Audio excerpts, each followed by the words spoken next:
Coming up on this week's episode of the Rip City Roundtable podcast, you are here with your shoot first point guard, Corey Dickman. It's just me today on the podcast. So sorry, everybody. You got to put up with me. But I want to talk about the Celtics getting their championship, and I want to, let's say, good news leading into the draft.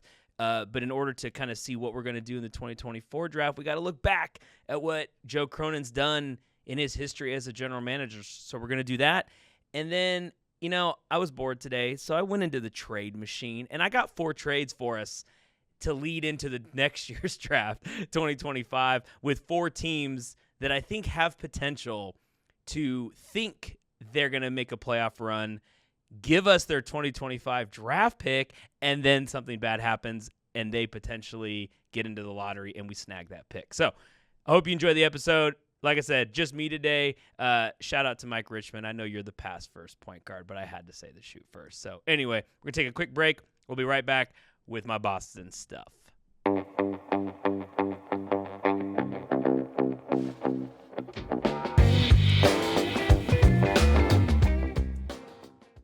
right, welcome back. And we are going to lead off with the 2024 NBA champs, the Boston Celtics. They got it done last night. They took down the Dallas Mavericks. We're recording this Wednesday, so this happened earlier this week, and it probably was inevitable, I guess is one way to say it. The Celtics had the best record in the NBA, arguably probably the best starting unit, +1, probably best 6-man unit. And in the playoffs, really it takes like 7 players. If you have a tight 7-man rotation, you're probably going to have a pretty good chance to win an NBA title. The downfall, and like everyone is going to bring this up, but it's true, is that they pretty much were gifted a finals run, right? They didn't really have to go through much in the Eastern Conference side. They had tons of rest, and they get to the finals against a Mavericks team that probably, overperformed. They were a 5th seed. Of course, they have Luka. So, when you have one of the best players in the world, you shouldn't be surprised. But honestly, that's not the team that Boston probably is scared of, right? There were other teams in the West that could have made it to the finals that would have given Boston a much better series and probably would have won. And you probably take the Thunder are in that category. For sure, the Nuggets are in that category. I even think a healthy Clippers team probably beats the Celtics too. And so, they got the Mavericks who were on a big stage and maybe a few years too early. So the Celtics get that done. But of course, getting through the East, they had all the injuries. That's all been documented. We don't need to go through it. But they had the cakewalk. And so it's hard to judge this team, right? They got a title. They won it. It's great. Maybe a little lucky, and that's okay. I mean, I don't, people in Boston and fans of the Celtics probably don't want to hear that, but that's probably what happened. I like to compare this to and this is a season that Blazers fans that we will remember because not for a good thing, but it was the 2014-2015 season, right? This was the year that the Golden State Warriors win their first title. But as we all remember, the Blazers had a team, right? You had Batum, Aldridge, you had a Lillard, a Damian Lillard, going. He's improving. He's getting better. Robin Lopez, right? And then Wesley Matthews, who was this shutdown guard, defender, could hit the 3. I mean, we all love Wesley. Matthews was like the heart and soul of that team, right? And we all remember awful injury. He tears his Achilles. He's out. We had made the trade for Aaron Aflalo that year, right? We kind of went all in on him to have another shooting guard coming off the bench. He now has to start. So the season just spirals. We play a Memphis team in that playoffs 2015, and Mike Conley gets hurt, right? If you remember that in that series, Mike Conley gets hurt. We still lose to Memphis. It wasn't even close. It was like 4-1. Well, the Warriors, meanwhile, on their side of the bracket, right, they hit the Pelicans, who have a young Drew Holiday, as their point guard. Drew Holiday misses a game in that series, right? So he's not 100%, and Golden State kind of gets a nice cakewalk first-round team in New Orleans. So then they move on. They end up playing Memphis without Mike Conley. Again, no point guard to really pressure Curry. They get through there. They then play the Rockets, who, think what you want about Patrick Beverley, but Patrick Beverley's going to play some defense, right? He at least would interrupt what Curry wanted to do. Beverley misses that whole series against the Rockets. So now you have the Warriors, who have made it to a finals, really not getting tested at the point guard position and tiring Curry and putting him through screens and making him work. I don't think the Warriors make it through that Western Conference playoffs. But they get to the finals. They play LeBron. What happens in game one? Kyrie Irving gets hurt. And so there you go. They don't have to play a point guard the whole way through. The Warriors get the title that year in 2015. Probably lucky. They do come back the following season. They set the regular season record. They don't win the title that year, right? They set the record for wins. They don't win the title. They get Durant. The rest is history, as we know. But it really mirrors, I think, what Boston went through this season. Is they had this playoff run that was pretty fortunate for them. And let's see now what happens next season. Are they going to come back just as strong? Do they want to prove something? What does that all end up looking like? So I thought that was really interesting because that 2015 season, I understand this is the Rip City Roundtable podcast, and we're pretty biased towards the Blazers, but we probably win that title. I'm just going to say it. We probably win that title that year if Wesley doesn't get hurt. But so kudos to Boston. They get the title. Probably a little bit of an asterisk there on this one. But they were a great team. Like I said, the best six, man unit that you could put out there. Jason Tatum, Jaylen Brown, great players all around, had a great supporting cast, was a really, really well-built team, and that's what got them the win. And so when you look at how this team got formed, you have Drew Holiday and Derek White, Porzingis, Al Horford. These guys added through trades, free agency, yada, yada. But the two big draft picks, right, were Jaylen Brown and Jason Tatum. And so you look at how the Blazers have to build this. It's through the draft, right? It's through the draft. It's always been that. It's always been through the draft. Portland can't get free agents, blah, blah, blah. Well, as we get to this 2024 draft, what's it going to look like? And so the best way to determine, people, we're talking ad nauseum about this player, that player. Who should we draft at 7? Who do we draft at 14? All these things. Well, let's go back, right? So Joe Cronin, the Portland general manager, he's been with Portland for 17 years. It's been a long time, going on 18 seasons. Started as an intern and worked his way up. And so you could say, well, let's go back to the beginning of his tenure as an intern. That's probably not fair. But what we're going to do is start at the 2020 draft. He comes on in the interim in 21, takes over fully in 22.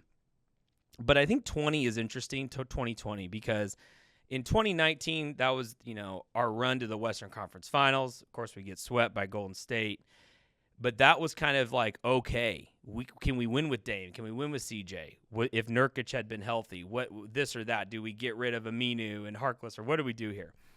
And so 20 is an interesting draft, and the Blazers tried to go, again, kind of all in. And I don't know if you remember, but we trade for Robert Covington from the Rockets. We gave him 2 first-round picks, which is just wild to me. But one of them was the 2020 pick, but ended up being Isaiah Stewart, who is a great big man for Detroit. Has his little bit of trouble here and there, but he's a good player. That would have been our draft pick at 16 in 2020. There really wasn't tons of players after that, maybe Tyrese Maxey and some in that other range, but that would have been the 2020 pick. So Cronin didn't even really get a shot at making a draft because Neil decides let's go all in on Covington, which at the time Robert Covington was somewhat of a great or good role player, we'll say. But 2 first rounders, that's brutal. So then we go to 21, and this is when things kind of start to pick up here. If you remember, this is the draft with like Cade Cunningham comes out of this draft. And so the Blazers go into this. This was the season, so we had traded this pick. So not only did we trade our 2020 pick, we traded our 2021 pick for that cut for Robert Covington. So there's no draft. We have no pick.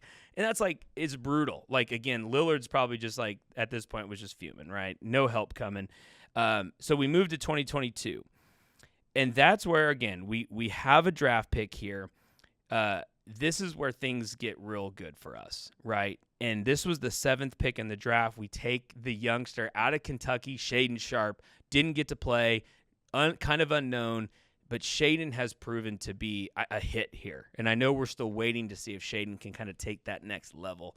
But he was a hit. This draft was kind of crazy. As a side note, it went Paolo number 1, Chet, Jabari, Keegan Murray, Jaden Ivey, Mathurin for the Pacers, then Sharp at 7. Sohan was 9th. Like this so far, this draft, Jalen Williams 12 to the Thunder has been pretty good so far.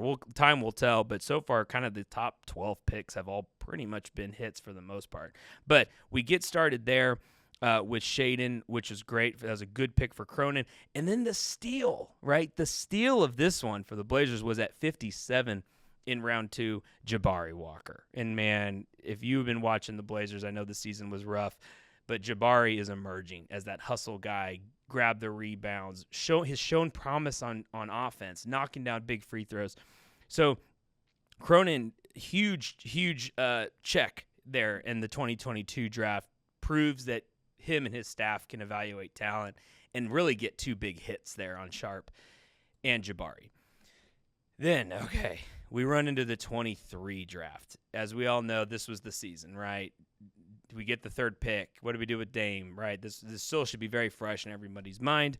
As we all know, we take Scoot Henderson, which, the jury's still out on Scoot. I know everyone wants to see more instantly, but let's give Scoot some time. So I'm still going to say this was a good draft for us. I know we got to see what's going to happen here. Chris Murray, the 23rd pick, great hit there. I think Chris has a lot of potential, and people were watching again this season as Chris was getting more confident, more playing time. That proves that I think that will be a hit too. And then Ryan Rupert in the 2nd round at the 43rd pick. Again, I think we're all wanting to be pretty optimistic about this, but Rupert, I think, played very well too. So you look at these past few drafts, and I feel like you have to feel good where Joe Cronin and his staff are sitting right now, right? They've proven we've really had a bunch of hits here. The 21 draft, they didn't even have a shot. Right, there were no picks for us, right, and he was still an interim GM. So if you have a small sample size, which is what we have, so I get it, but I think we feel good going into a draft with the 7th pick and the 14th pick in a draft where there is tons of variety. Everyone can go 1 to 19. It's all over the place. You got to have a staff and a general manager, an organization that can feel confident with evaluating talent, because the organization that can evaluate talent here, when the pick isn't obvious, that's going to be the team that comes out of this 2024 draft feeling really good about themselves. But then, of course, that leads now to next year, right? I'm already jumping next year. And I think it's important because what the Blazers have to do to position themselves for a high draft pick next season, which is part of this rebuild, is we have to trade players. Most notably ones that are making a lot of money and get a lot of playing time and don't need to be on our team, quite honestly. They could be affecting other teams. And so I'm going to give you 4 trades, okay? I hopped in the trade machine. Shout out to Adrian. He loves to hop in the trade machine, so I hopped in the trade machine too. And I got 4 trades for us, okay? These are 4 different teams with the whole premise of this being, let's find a high draft pick in 2025. So as we're going through this, don't think, oh man, we're not getting anybody here for what are we doing here, Corey? Do you even know what you're doing? The premise, let's get as many swings at 25 as possible, okay? So this first one, this is a goodie. New Jersey Nets. What year is this? The Brooklyn Nets. Where am I? We're trading with the Brooklyn Nets, and let's take on Ben Simmons, baby.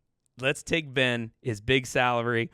We'll take Jalen Wilson as well. He's a rookie. He played well. Potential, let's say. And the 2025 first-rounder and a 2027 first-rounder for Jeremy Grant and Ashton Hagans. Come on. They got it. The Nets take that. Ben Simmons isn't doing nothing. They had Grant. Who knows? I mean, you got Mikal Bridges, you got Grant, you got Cam Johnson. Maybe the Nets feel like they can make a run. I don't know. But maybe that team feels like we add another piece, they're in the playoffs. But it's also like Mikal Bridges gets hurt. Man, that team could end up in the lottery again. And guess what? Now Portland has their pick. Maybe it ends up number 1. There we go. So that's the point of the exercise, okay? It has to be the perfect team that feels like with a trade for a Jeremy Grant that they can make a playoff push. But if something were to go bad for them, they're right back in the lottery, and we got their first-round pick, okay? And then Ben Simmons, who knows, man? Change of scenery. Maybe he likes Portland. I don't know. We know there's talent there, but even if not, we want that 2025 first-round pick. All right, moving on. The New Orleans Pelicans. That's our next target here. My proposal, okay, is trading the Pelicans Malcolm Brogdon, and I know this one's going to hurt because we all love him, but Duop Reith to the Pelicans for Larry Nance Jr. Let's bring Larry back in the fold. And then, of course, their 2025 first-round pick and then 2027 first-round pick from Milwaukee. Maybe Milwaukee's bad in that year. So let's get 2 first-rounders. I think Malcolm Brogdon can get 2 first-rounders. You put Malcolm on the Pelicans. Now you got CJ, you got Zion, you got Valanciunas, you got Ingram. I think that's a team right there that could easily make a run for a top 4 seed in the West. Get Brogdon. But then it's like, well, you got Zion. He probably could get hurt. You got Ingram. He already got hurt this year. CJ, he's starting to break down a little bit. So that pick, and then they end up in the lottery, that could be number 1. That could be number 1. So, I don't know. That's another team, the Pelicans. Third team. This one has been talked about, so I'm kind of piggybacking off of this, and I don't know if we could get all this, but it's with Memphis. We're trading him Robert Williams. Now, we probably got to wait till the season starts because we got to prove that Robert's healthy. But Robert Williams, we trade for Zaire Williams, and then the 2025 first-round pick for Memphis. Memphis is probably due for a bounce-back season, so this probably wouldn't net us any chance to get in the lottery. But with Ja, who knows? I mean, you don't know. Like, Ja could be fine one day, not fine the other day. So, we're taking swings, right? So let's take a swing, and if Ja goes a little off the wall, and then maybe Jaren Jackson Jr. gets hurt, boom, Memphis is back in the lottery again. If they get the number 1 pick, we get that pick. So that was my third one. And then fourth one, this is a goodie because this would be just awesome if this ended up happening, is the LA Lakers, surprisingly, have held on to their 2025 first-round pick. As surprising as that sounds, they have it. So we trade a Malcolm Brogdon. You put Brogdon with LeBron, Anthony Davis, that team could make a run. That team could be top 4 in the West. Easy. So we're getting back Rui Hachimura. Rui's up and down. They could replace Rui. And then Taurean Prince, some length there at the small forward position. They could replace that. They get a buyout. That's the Lakers. They figure it out. And then the 2025 first-round pick. Because the Lakers, I mean, again, if they had Brogdon, they might be a favorite in the West. Or they're 1 injury away or 2 injuries away for, boom, instantly back in the lottery again. So these are teams that I believe feel like they're 1 player away from maybe not contention, but from getting home court advantage. And you saw Dallas, 5th seed, makes the finals. So I think we put the bait out there for some of our players. But if it doesn't pan out, well, then they're back in the lottery, and guess who has their pick? Portland does. So, and you know what? I know Brogdon and Jeremy Grant and Robert Williams, like, these were 3 different trades. We could swing at this 3 times. Just do this with a couple different teams, I didn't even put Simons in there. So, take swings at 25. This is rebuild. 1 more rebuild. We can do it. Rip City, we can do it. 1 more rebuild season. Let's start trading these guys away and see if we can get some picks in 2025. I'm all about how many swings at the plate can we get. So that's my trade machine. That's our feeling good about our draft history. That's my take on Boston. These are all things that we have to cling on. We have to hold on to the positives as we go through this offseason, as we get ready for the draft. So I hope you enjoyed it. If you thought I was crazy, hit me up. Hit me in the comments. Let us know. If you thought I was spot on, let us know too. So anyway, I hope y'all enjoyed this episode. I'm sorry you had to put up with just me today, but I thought maybe this is some good nuggets for you. So enjoy the rest of your week, and remember, it is a great day to be a Blazer.